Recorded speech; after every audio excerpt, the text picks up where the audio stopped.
Existem jogos que fracassaram, e existem jogos também que tiveram nem a chance de fracassar.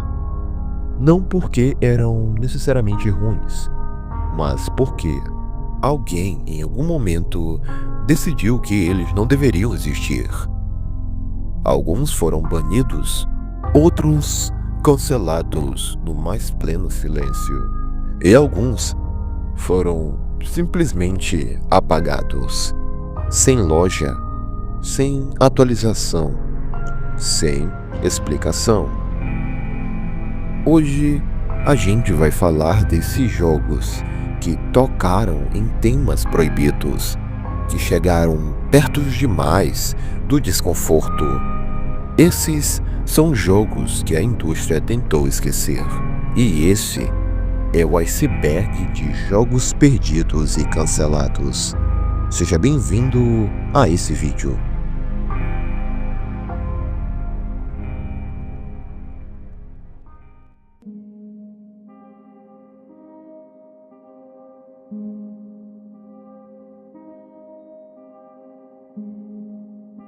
PT não era um jogo completo, era só um teaser jogável.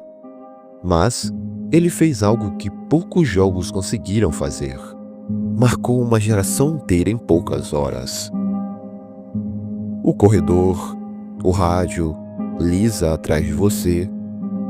Quando Silent Hill foi cancelado, a Konami não só matou o projeto, ela apagou o PT.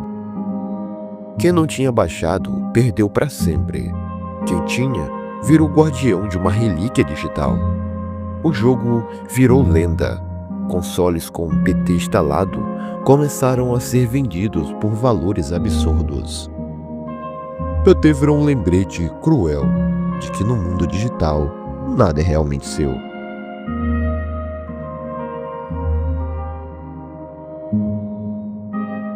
Rule of Rose não foi banido porque era violento. Foi banido porque mentiram sobre ele. A mídia da época descreveu o jogo como cruel, perturbador, inaceitável. Países como o Reino Unido simplesmente retiraram o jogo das lojas.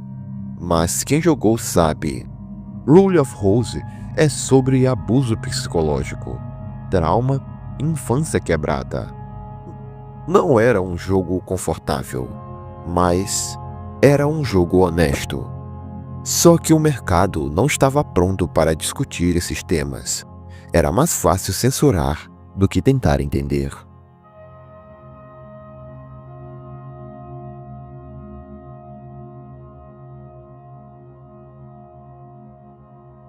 Kill Kill estava praticamente pronto. Caixa feita, disco prensado, mas a EA, ao adquirir o estúdio, fez uma escolha simples: engavetar tudo. O motivo? O motivo foi a violência extrema, personagens grotescos e zero preocupação em agradar. Kill Kill não foi cancelado por problemas técnicos, foi cancelado por medo. Medo de críticas, medos da imprensa, medos da própria imagem. O jogo nunca foi lançado oficialmente e virou um símbolo do que acontece quando um jogo atravessa a linha invisível do aceitável.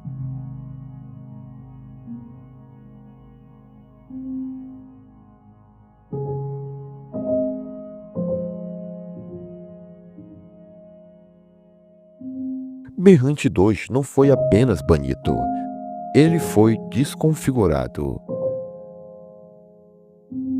Para ser lançado, o jogo precisou aplicar filtros, censurar execuções, remover detalhes. O resultado?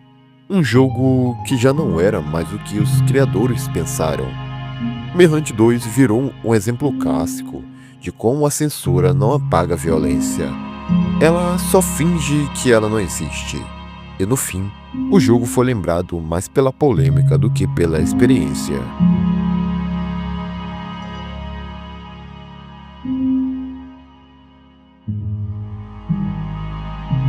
Esse jogo não foi cancelado por violência gráfica, mas sim por realidade demais.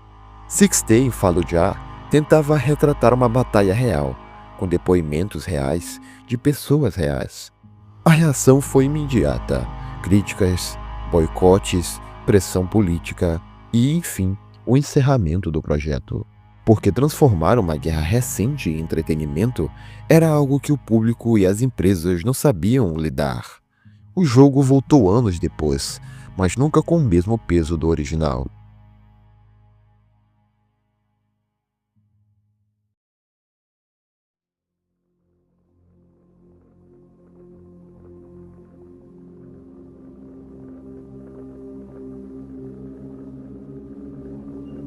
Active Shooter foi removido quase instantaneamente, sem discussão, sem defesa, sem chance. Um jogo sobre massacres escolares, lançado em um mundo que ainda sangra por causa deles. Aqui não teve espaço para análise. A decisão foi direta. Isso não deveria ser jogável. E talvez essa seja a pergunta mais desconfortável desse vídeo. Existem temas que simplesmente não podem virar jogo? Na minha opinião, sim.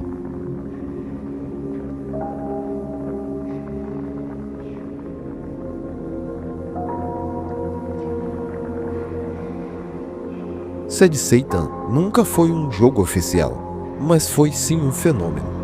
Imagens perturbadoras, sons estranhos, rumores de conteúdos ilegais. O jogo se espalhou como uma creepypasta interativa. Ninguém sabia de onde ele veio, nem quem criou, nem o que era real. Sad Satan mostrou como o medo também pode existir fora da indústria tradicional. E como nem tudo que some por censura oficial. Às vezes, some por ser perigoso demais para continuar circulando.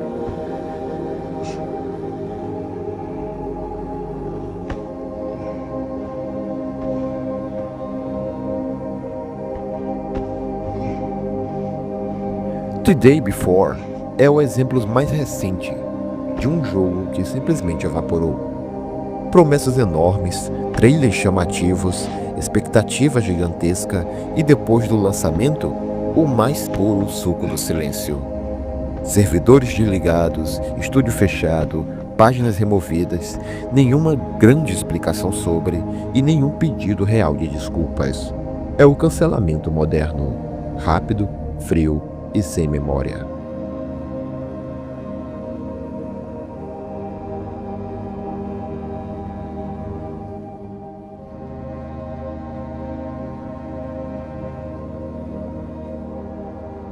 Hatred não tentou esconder nada. Desde o primeiro trailer, o jogo deixou claro: você não é um herói. Você não está salvando ninguém. Você só quer causar destruição. Sem contexto redentor, sem mensagem clara, apenas ódio. O resultado? Banimentos, remoções de lojas, rejeição imediata. Hatred virou símbolo de uma pergunta incômoda. Se um jogo não tenta justificar a violência, ele é automaticamente inválido? Porque muitos jogos violentos existem, mas poucos admitem isso sem pedir desculpa.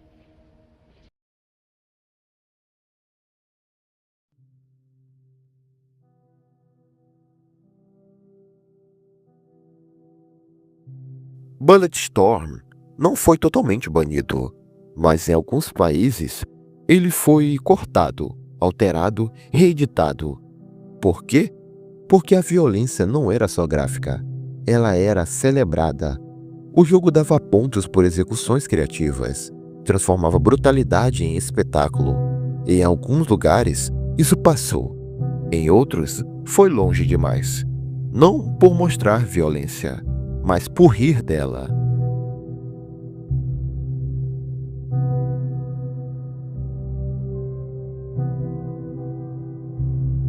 Banido em países, removido de lojas, criticado por tudo. Postal 2 é praticamente um sobrevivente. Mas apesar disso tudo, ele sempre voltava. Porque Postal não tentava agradar, ele era ofensivo de propósito. O jogo não pedia empatia, pedia desconforto. Postal mostrou que, às vezes, o banimento não mata um jogo, só fortalece a lenda.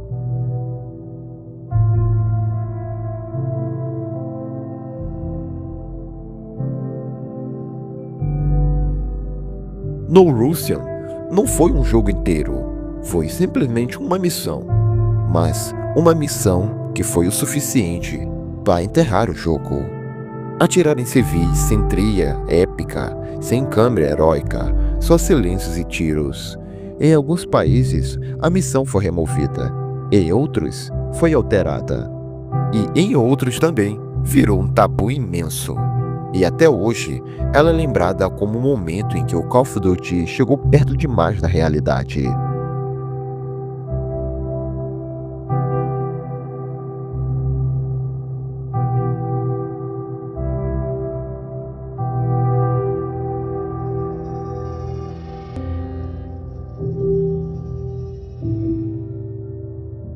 ET não foi só cancelado, ele foi enterrado no deserto.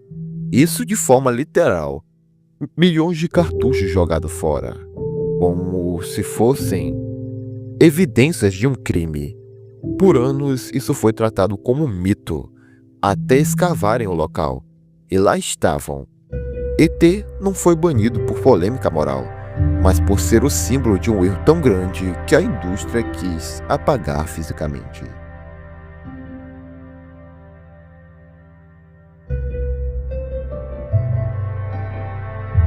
Spec Ops não foi banido oficialmente, mas foi abandonado, porque ele não fazia o que jogos de guerra costumam fazer.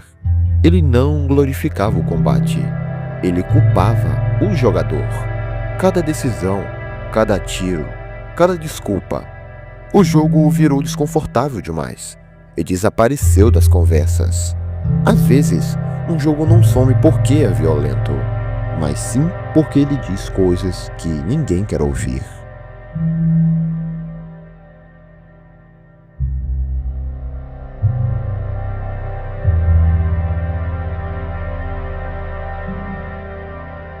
Deadly Premonition nunca foi ofensivo de verdade, mas sim estranho demais, bugado, lento, desconexo e ainda assim cultuado. Algumas versões foram removidas, outras abandonadas, porque o jogo não se encaixava em padrões, e o mercado odeia quem não cabe em categorias claras.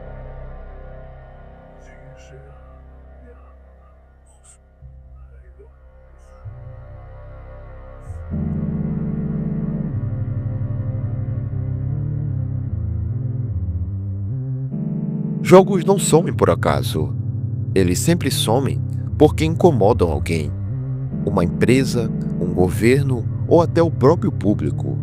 Em alguns jogos são banidos porque são cruéis, outros porque são honestos demais, e alguns porque falharam de um jeito vergonhoso. Mas todos eles deixam algo para trás. Uma pergunta, uma memória, ou um desconforto que não passa.